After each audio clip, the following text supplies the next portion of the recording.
Hello, everyone, and welcome to this Friday evening's conversation with Kate. I'm so glad that you're here tonight, and I'm going to keep reminding you throughout the evening that you are welcome to put questions in the chat because tonight I have a very, very wonderful guest, and that is our own St. James Head of School, Peter Reinke. Welcome, Peter. Thank you, Mother Kate. I'm thrilled to be here with you and with your delightful doggy there. Oh yeah. If I don't hold him, he barks, and so he's in my lap a lot. Well, welcome. I'm so happy that you're here. I feel like I've gotten the fun of getting to know you over our, proverbial lunches at Denny's, but so many people here at St. James Church, maybe they only know you as a reader during services and as, of course, this esteemed person, but now they're going to get to know more the story behind who you are. So, I love that. Can I go ahead and get started? Yes. All right, great. So, you and I are both East Coasters, and I know that you lived for some time in Western Massachusetts. Is that where you're from, Western Mass? Yes, I grew up in a tiny little town called Royalston, which is a farm village of about 900 people. It still only has about 900 people. Wow. It's right there on the New Hampshire border. My parents had gone to college in the area, my dad to Williams and my mother to Mount Holyoke. And they, after college, like a lot of people at that time, they wanted to kind of live off the land. And so they bought this old colonial farm. We lived in a colonial farmhouse built in the 1760s. I used to brain myself every time I stood up because I was so tall. So I grew up there, loved it. We had a farm and a lot of ponies and geese and chickens and goats and so it was a lot of fun. And my sister still lives in that little community. On the farm? Does she live on the farm? She lives in town now. The big town next to Royalston is called Athol, which was the big city, and it has about 10,000 people and 2 stoplights, which we're very proud of. Big city. It's all relative. My sister lives there, and my family kept the farm for many years, and then they also, for many years, owned the town bookstore in Athol, which is now also, my parents are now both retired, obviously, is now no longer there. No longer there. They're still with us, though. Do they still live in Western Mass? Yes, actually, my dad doesn't. My mother lives in Marlborough, Massachusetts, and then my dad is on the west coast. Oh, okay. And you also have a brother. I actually have 6 siblings. Oh my gosh! I have an elder brother who is finishing his ordination process to join the Episcopal priesthood, which he began about 30 years ago. Finishing it. And then I have my sister who lives in the little town we grew up in or nearby. And then I have another sister in Connecticut and another sister in Eastern Washington State. And then I have, I've lost track, but then I have a brother who's disabled who I cared for many years. And he lives in Oakland, where I used to live. He didn't want to move down here when I moved here about 7-8 years ago. And so he's in a wonderful Episcopal group home there and really loves his independence there. Yeah. Okay, so your brother is in an Episcopal group home. Another brother is preparing to become an Episcopal priest, but that's not all, right? You have a lot of Episcopal bona fides, I believe. I did grow up in the Episcopal Church. In fact, I think we talked about my mother's family was very active at St. John's Episcopal in Fall River, which is now, of course, closed, sadly. But the library there is named after my great-grandfather, who was their longtime treasurer. And yeah, my mother's family's been Episcopal for a long time. And I grew up in the church. And in fact, Bruce Freeman, who, as you know, who spoke at my whatever you call it, installation. What was that? Yeah, it wasn't an ordination. Yeah, installation. Bruce was the minister. He was just out of seminary and was a young minister there in Athol, his first gig when I was in college. Oh, wow. Yeah, I love the Episcopal Church. I grew up. My dad was our organist, and I used to love it. We on the Saturdays on the farm, we would finish all of our chores, and he would say, "Well, I've got to go into town," which is what we call Athol. "I've got to go down and practice for tomorrow. Who wants to come?" And I always wanted to, and just to hang out in this beautiful empty church while he practiced, and to have the run of the place, and it just was so.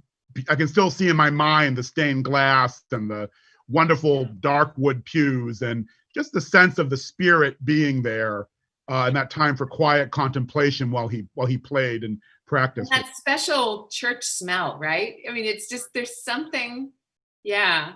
And when I was very young, he'd let me pull the church bell. Oh, nice. See, your father was planting seeds. I love it. And didn't you have a grandfather who was a minister as well? I did. My mother's family have been Episcopal for many, many generations.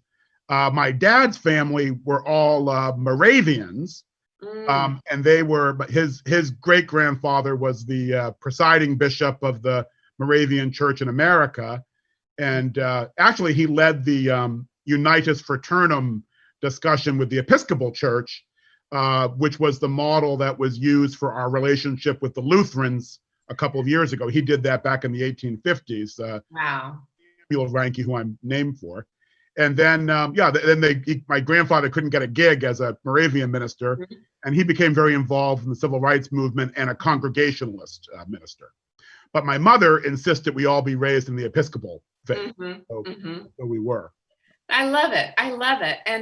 And all of this Episcopal experience as a child also made it so that as an adult you're an Episcopalian. I know that you've been connected to a number of churches here on the West Coast, right? Yeah, I most recently was senior warden for a number of years at Church of the Advent Episcopal. We've had some good ties between the two churches. In my office, I have this picture of Nat King Cole standing on the church step of Church of the Advent, and I always loved that he started at Church of the Advent, was there for a number of years, and then he came to St. James, just like me. That's right, just like you. That's wonderful. So it's nice that both of our churches can claim him. Yes.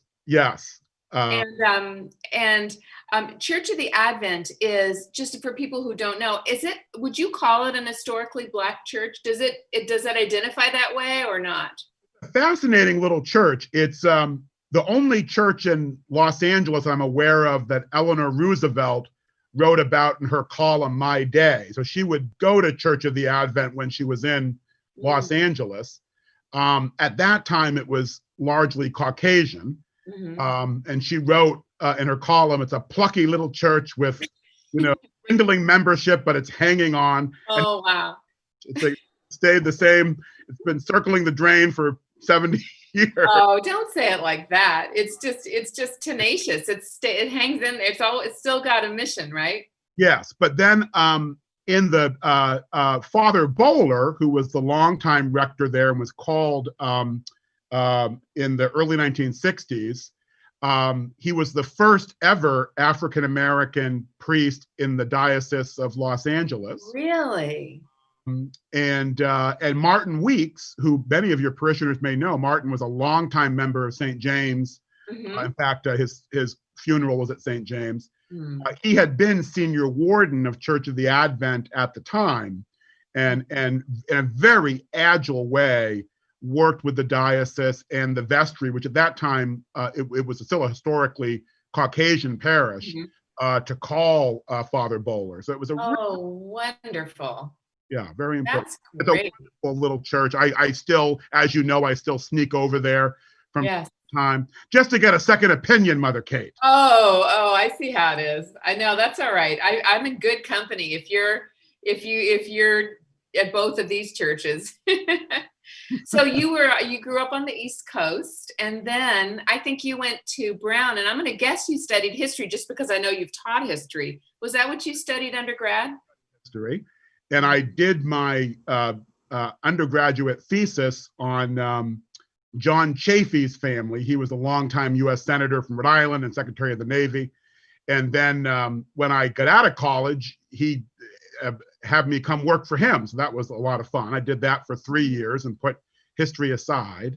And then I became a high school history teacher for many, many years. And then went back into government when Arnold Schwarzenegger was governor and served a public policy role for him as a public pension commissioner.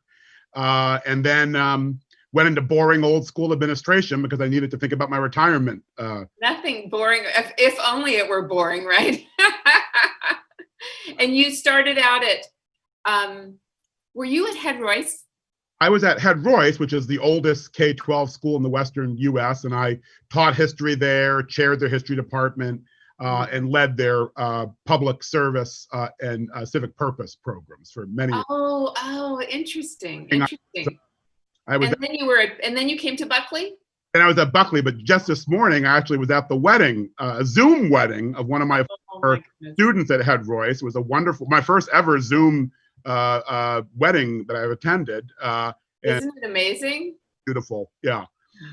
Yeah, then I was at Buckley for a long time, and then came bopping over here to St. Andrew's Place. I know, and I've heard you say it before, but tell the people listening tonight, what drew you to St. James? It's really, you and I have talked about this.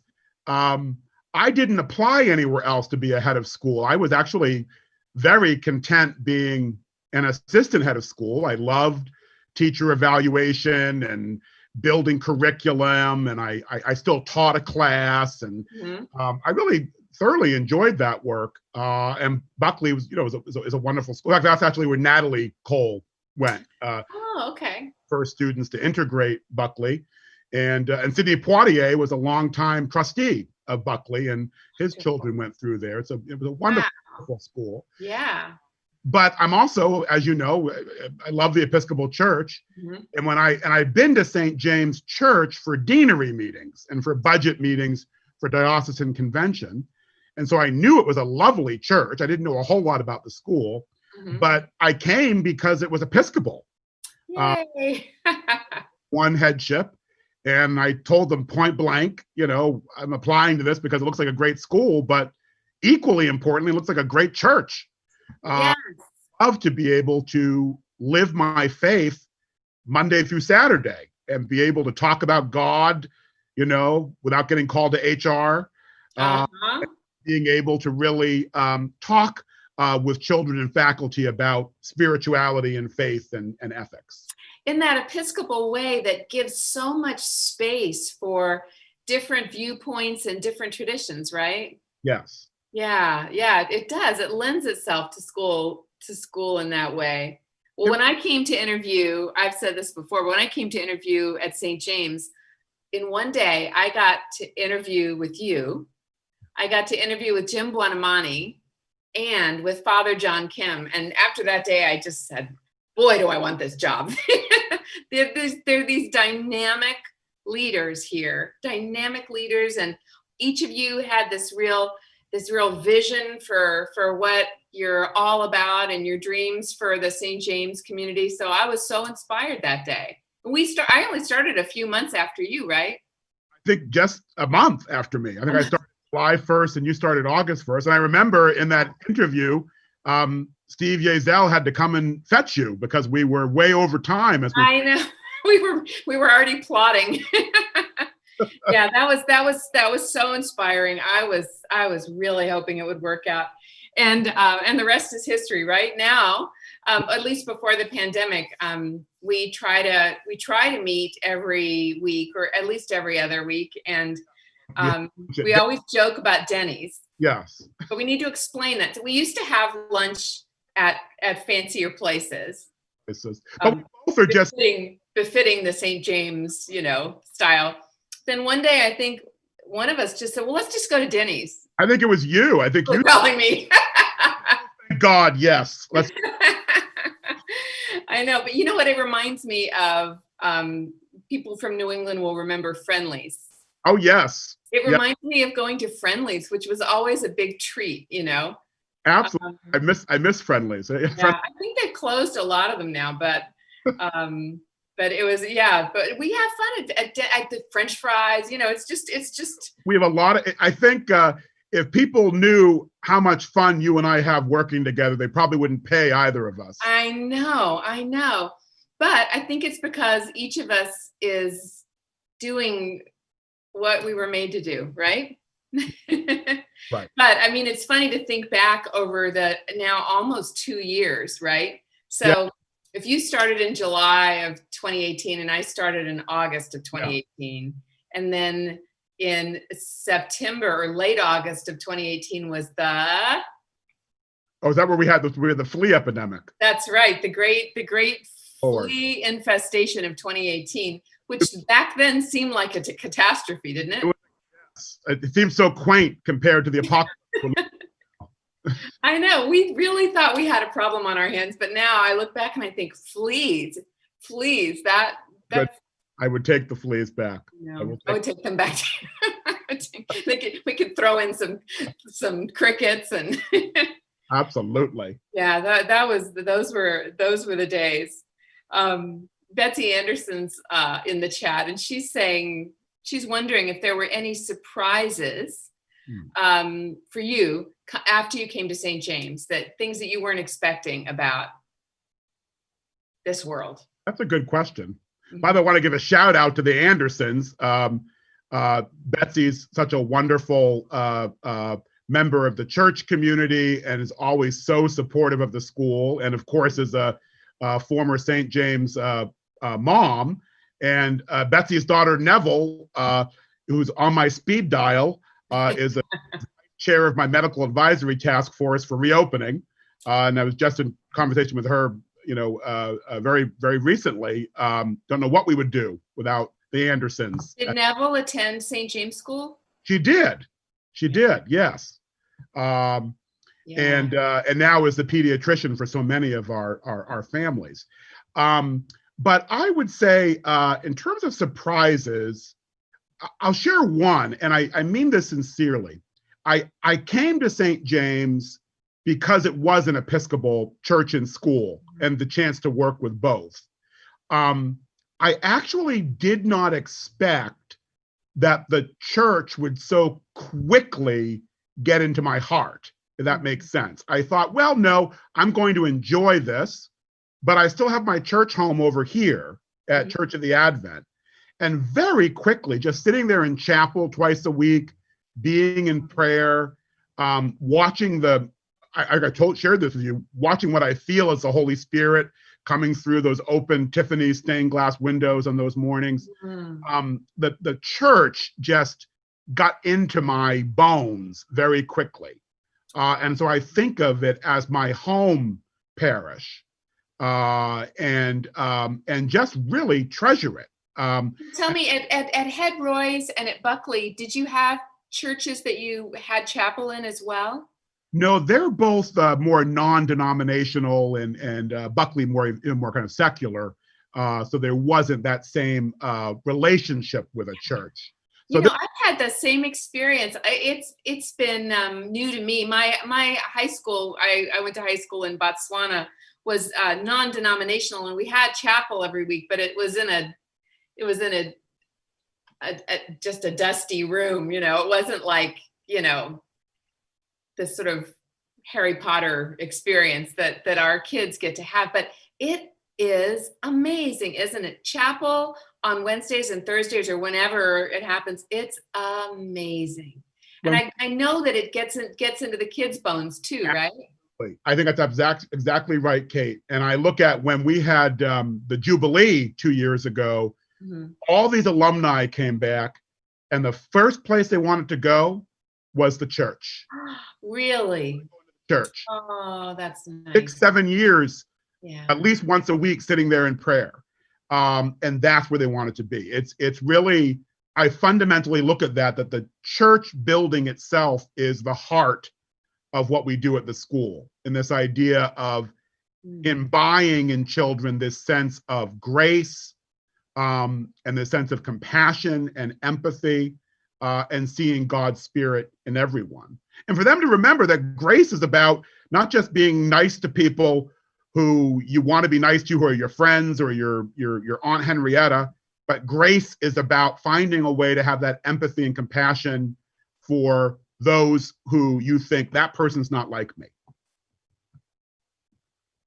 I absolutely, well, there's such a focus in the preaching at chapel, I've noticed, on social justice and Yes. service and servant leadership. And I love the way that you and the other school leaders talk to the students about putting on their blazers and what they're representing. You know, it's just, all of it is so, it's a powerful space.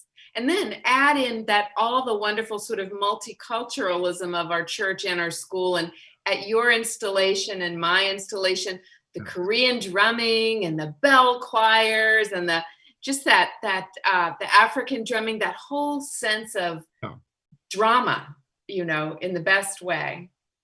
And that bell choir, I look at that being an important thread where so many alumni were in the bell choir. Oh, really? Able to have that as a thread. I remember that at the Jubilee too, where they were able to participate with the. Oh, that's right. There were some. Oh, I'd forgotten that. Yeah, that's lovely. Well, you know, if we sort of toggle back for a second to the great flea infestation of 2018, and now we go through these years, these amazing couple of years, right, of coming to love the chapel and your influence on the church and wonderful experience, I know, at the school. And now we find ourselves in the midst of a global pandemic and a long overdue national reckoning on race. So you're leading a really important independent school in the context of those amazing, in California, I think it's almost insensitive to use the adjective seismic because it's too real, but these are seismic events in our lives. So how are you sort of making sense of all this, navigating all of this? That's a great question. It's interesting, you know, I happened to be in my office this evening because I was finishing up paperwork, but I love that behind me here, I have St. James. There he is. You know, the first apostle martyred for Christ, and went everywhere with that seashell to baptize with, which I look at as a way of him reminding everyone, oh goodness, as you know, the lights in here always go off. Second, just to. Oh, wow. Okay, sorry about that. That's okay. Do you have to clap or something to keep them on? But that was him also talking about grace in that way too. But I love this particular picture of St. James because it belonged to Father D'Amico, who was, of course, a longtime rector at the parish and also the founding head of St. James. And you and I have spoken about this, of that the church, as it was celebrating its jubilee there in 1962, and looking at, and of course it was on the eve of the 1960s, but looking at Los Angeles and what could they do next to be of service. And then of course, having that quickly be followed with the assassination of President Kennedy, quickly followed by this debate over civil rights and the Watts civil unrest, and then the civil rights movement escalating, and then the death of Dr. King just months before the school was slated to have its inaugural kindergarten class.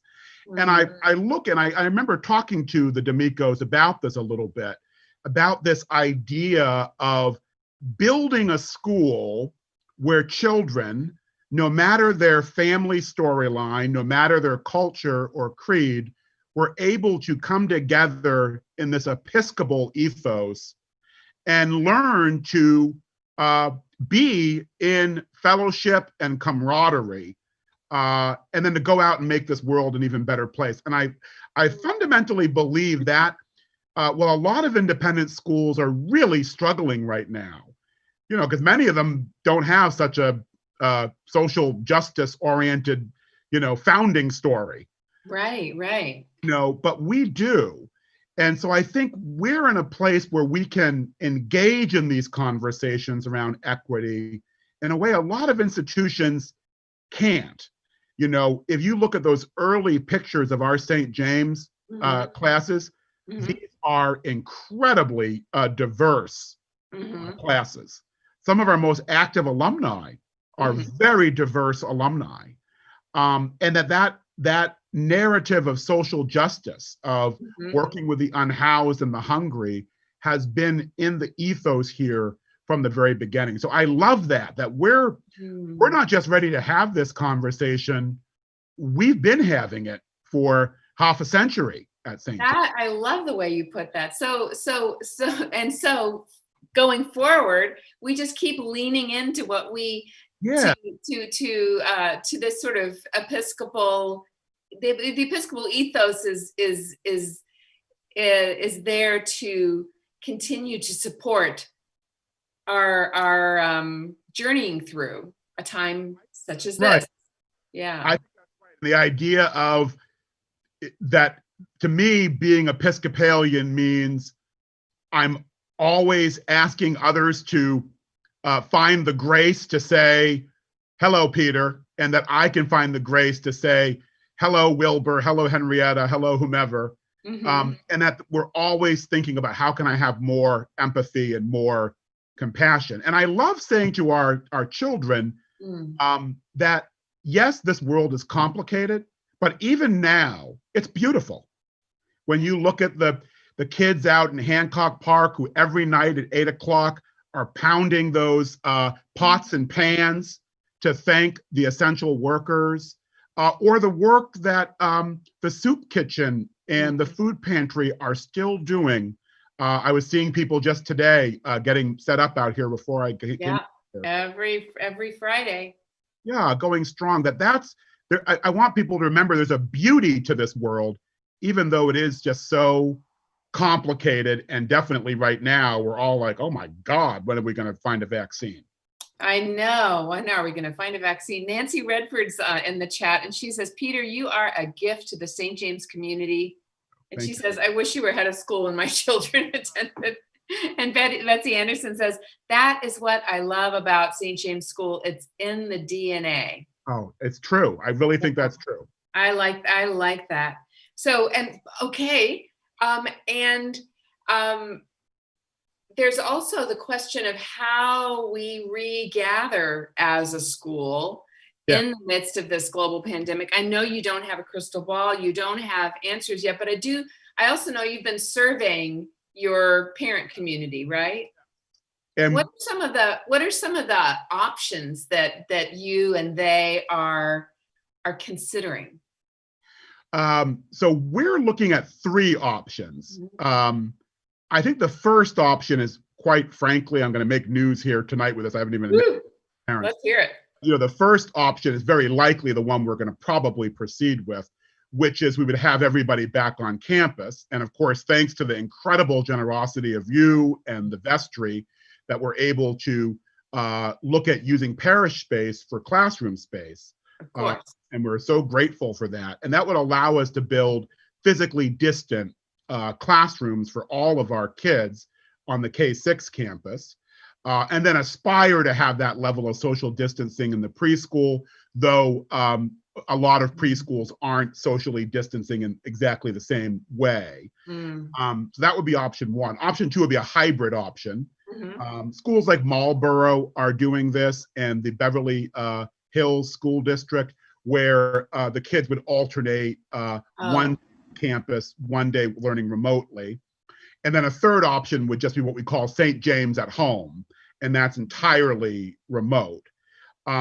So right now it's looking fairly likely that we would go with that first option.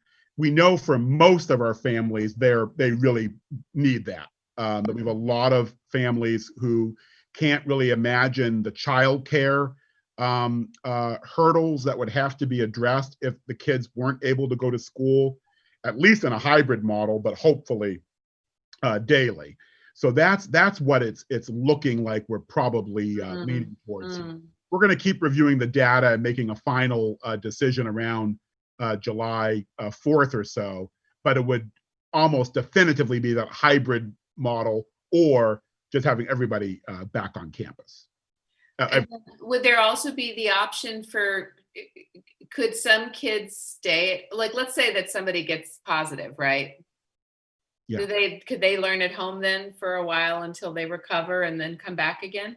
Yeah, so St. James at Home is always available. Oh, nice. We would ask families to register, and then they have to commit to a full trimester of being in St. James at Home. But about 10% of our families, according to this survey, they really cannot come back. There is an elderly relative, or there is a long-term illness that's being managed, and they really need that remote option until we have a vaccine.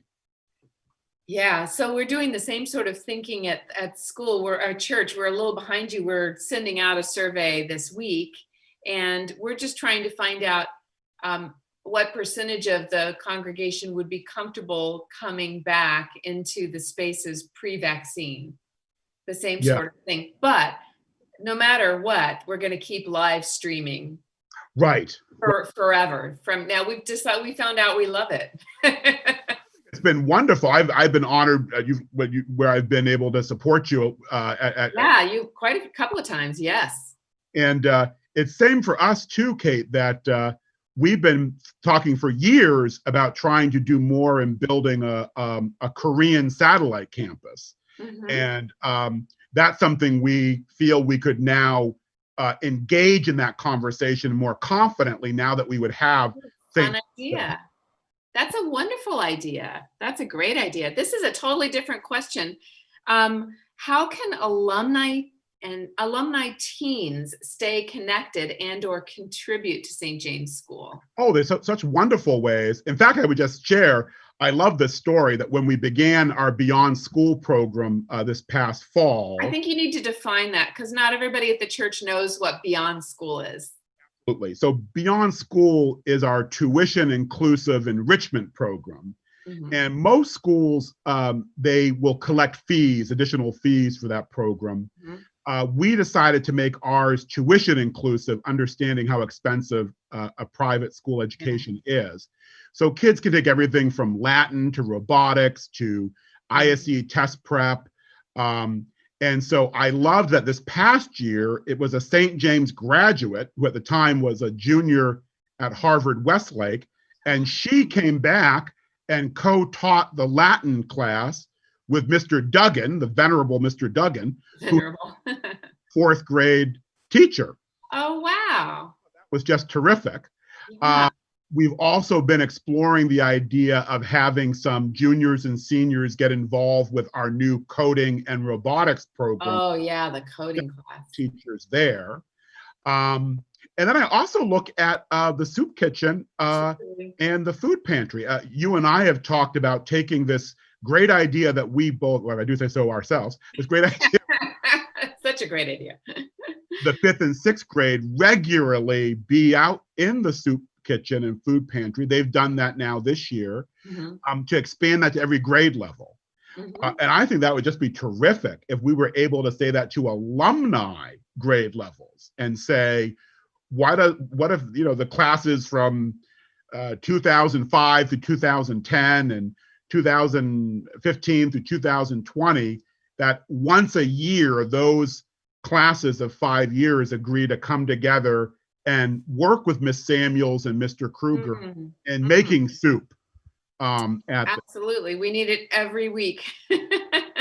Yeah. Yes, and one of the things that you and I have been talking about is that because the school will be in the church spaces in the fall, there's so many more opportunities for the kind of school church synergy that that's so important to us. So that's a word that we say a lot, but I think what it really means to me is that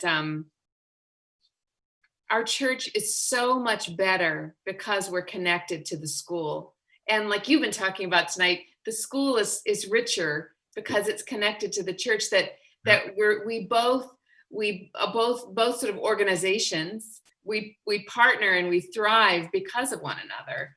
Absolutely. And so it's always a question of what can we do to support the school? And you're always wondering what the school can do to support us. And so I think that moving away from an us and them to an us, but an us that is two strong and independent organizations with respect and also connectedness in important ways. How's that sound? Is that a good definition of synergy? I think that's so right that, I think you and I have been very fortunate in that we started at just about the same time. Yeah. And so we were able to come into this saying, we want these two parts of St. James to really work synergistically. As you know, I really feel so strongly that the school is always, in my mind, a church ministry.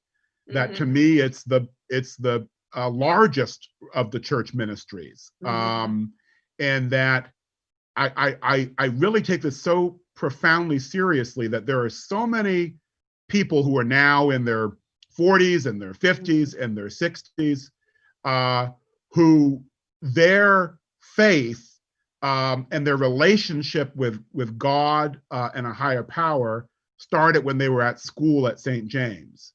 And it was because they were going into that church and we're singing these songs and we're in prayer. And also we're seeing God in terms of the work with the homeless and with the hungry, and religion classes and all of these very important things. So we're not but not in a doctrinaire way. That's the beauty of it, right? Not in a doctrinaire way. Yeah, I really do. You mentioned my grandfather was a minister, and he used to always say, he was very verbose, just like me. But ironically, however, like to say that people would rather see a sermon than hear one. That's good. Ironic from him, because believe me, he could go on for hours. But I do think there's something about that I think when our graduates think about what it means to be Episcopal, what they immediately think of, to be Episcopal is about serving this greater world, rolling up our sleeves and helping those who don't have enough, and seeing grace and God's Spirit in everyone. I really think what a perfect summing up. Because they go into that chapel and you just get a sense of the holy. I think that's exactly right. I really think that's exactly right. I love it. I love it. That's great. Well, a question that Betsy has in the chat is, she said, you two have a great relationship and not all heads and clergy do. What is the key to such a great relationship? What is the key? Well, you have to answer this. You have to answer this question too. Well, you're just wonderful, so it's easy. I mean, I'm so glad that you're not some grumpy old control freak, and then it wouldn't be any fun at all. I will tell the story when we did fly to Korea for 30 hours, and I turned to you and said, "I do like to chat on long flights," and you were. I do not talk on the long flights.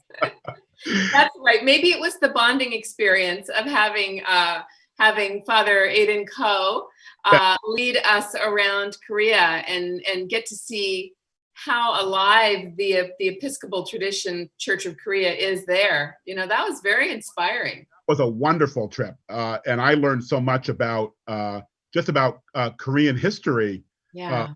On that trip, and to go to that 900-year-old Buddhist monastery. It was unbelievable, and the palaces, and your sister school, Manui School.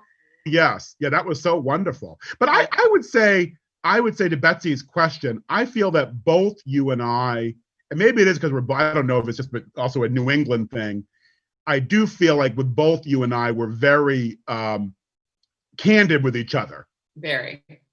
And we get along very famously, but I also feel like you can tell me when I've stepped in it, and I can do the same. It happens really rarely, but we have that dynamic where we're able to, do that. I used to tease you because you used to say, a lot of times you'd say, to be frank, you are always frank. So I said, you don't have to say that anymore. I get it. You're frank. I mean, you don't beat around the bush, right? Right. And I don't either. Yeah, that's true. No, we're blessed, I think, but that it is a great working relationship. We both love animals. I think our love of rescue animals and yes, that's right. Rescue. I'm going to get another one. I'm on a list. I think that's so wonderful. Jackson's going to get a brother or a sister. Yeah, maybe that is. Let's see, one more question, which I think is just, I'm thinking about our students, right? Your students and what they've been through in the last couple of months, and the parents and the teachers. What has St. James School learned from this, learned about themselves and what they're able to do? That's a really, really good question. I think if you were to ask any head about what they're thinking about the fall, we're designing schools that are the exact opposite of the schools we were all trained to build. Yeah. So we're teaching children not to share, that sharing's dangerous. Don't Never. It's terrible. We're giving the exact opposite of what we should be teaching them. They're going to not be working in collaborative pods. They're going to be in little individual desks, like it's 1912, faced forward, and then learning behind masks. And doing all their classes in that learning space. I'm meeting on Monday with our lunch distributor. They usually do these really tasty, wonderful buffet lunches. Now it's going to be this little pre-sealed tinfoil thing that I had back when I was in, 70s with the tinfoil. Peter, you're not selling this. We do think about, yikes, this is going to be a challenging year. Our priority is church too. Yes. We've got to keep them safe. Yes. And it has to be our number one priority. And then what we know is we'll be able to find a way to make things as engaging and to really foster a sense of curiosity and joy as much as we can.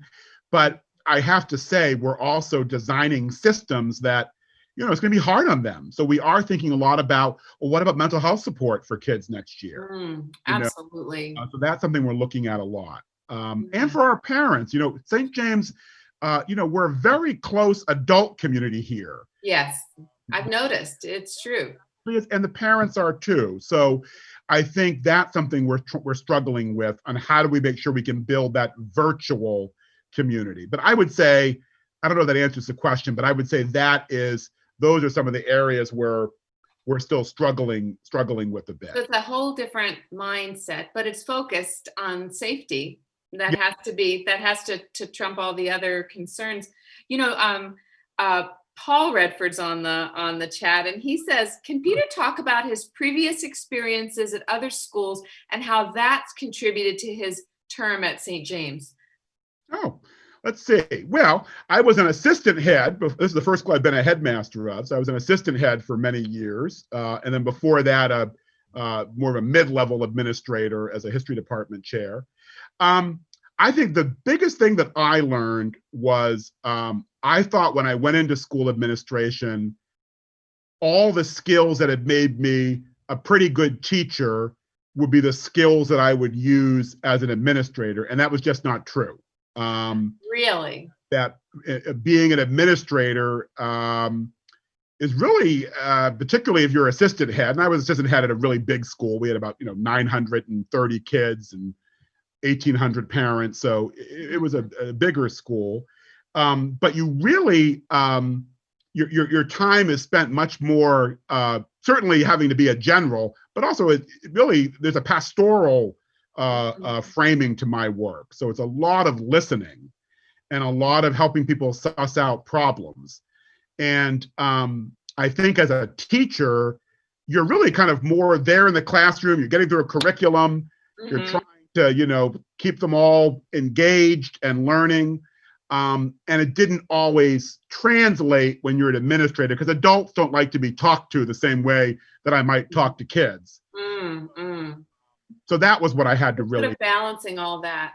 Yeah, and to be, I think, as an administrator, and I'm still learning this, I think, is trying to listen more than I speak. And Mother Kate saying, you have to still learn that, Peter. No, I would never say that. But it seems to me that what you're doing is you're creating and tending a culture with the parents. Yeah. And teachers as much as with the children. Whereas when you're in a classroom, no. it's that culture of the classroom. But there are these different sort of interlocking cultures. Yes. And they all need a different kind of tending, don't they? I think that's really insightful. You're right. It's these different communities that need, as you say, a different kind of tending. Yeah. I think you probably the same would be true as a priest as well, that you might think, well, if I'm a deacon, oh yeah, I know the skills that I would bring to this. But then when you are asked to tend to all these different types of communities, it calls on different parts of you, and you have to be. I think so. I mean, and there's probably times when you have to blow your top, and then other times when you have to be incredibly diplomatic, and all different modalities. I never blow my top. I try. Oh, you never blow your top. I'm just teasing. Jolly person, but I've never seen you blow your. I've never even seen you. Well, I've only seen you really mad once. So in 2 years. Are you out here, Mother Kate, on the Zoom screen? So I'm wondering, I have one more question, but before I ask it, I'm wondering if there's anything that I haven't asked you about that you think that you'd like to sort of share with St. James Church or with the school, anyone who's listening or listening to the playback of this. I would say that I would want everyone at the parish to know that, I really am, I'm here because I love the school and I love our kids and our faculty and our families. But I'm also, I came here because I am an Episcopalian, a very active Episcopalian. And that role of modeling and then encouraging children to look at what it means to be Episcopal is very important to me. So I think sometimes, and I would totally understand this, I could understand parishioners thinking, what does the school think about this idea of Episcopal identity? And I just would want everyone to know it's so important to me. My Episcopal identity and my faith is for me one of the most important parts of who I am. And that leads perfectly into the last thing I wanted to say, which is that in chapel every week, you ask the children a question. And the question is just, how is everyone today? And what is their answer supposed to be? Well, that's right. They always say we are blessed and highly favored, and that idea to remember that they're blessed because they're in God's house. Of course, they've been remotely in God's house the last several months. But that they're highly favored because, like all of us, they're always in the palm of God's hand. And that really comforts me to know that for all of us, we're always in the palm of his hand. And he always knows what the next act and the next step is going to be. And we really can just leave it to him. Amen. And the kids hear, the students hear that, and that is just so much a part of chapel. Yes. Yeah. And also, God is. We do. You're right. Well, we think God is good all the time. Good all the time, and all the time God is good. That's a great place to end. So we may be in the middle of a global pandemic and doing the hard and crucial work of racial reconciliation in this country, and we're in the palm of God's hand as all of it happens, right? Amen. And St. James School could not have a better leader. Well, I appreciate that. And I do want to say right back at you, because our work together and our friendship is so enormously important to me. And I can't imagine how I would have gotten through the last several months without having you there as a partner in all of this work. It's all about that, isn't it? Just being partners with our colleagues. Yes. Well, I'm going to let you get to go home and see Yes. amazing Claudia and Toby the rescue dog and get some relaxation in. The cat. Toby gets all the attention, but there's the rescue cat too. Rescue cat too. Okay. Thank you so much for everything you do for the church and for all of us. Thank you, Kate. All right. Good night. Bye-bye. Bye, everyone. And everyone, don't forget that we're going to have church at 10 a.m. this Sunday, and it's going to be Bishop Taylor visiting. And that's all for now. Bye, everyone.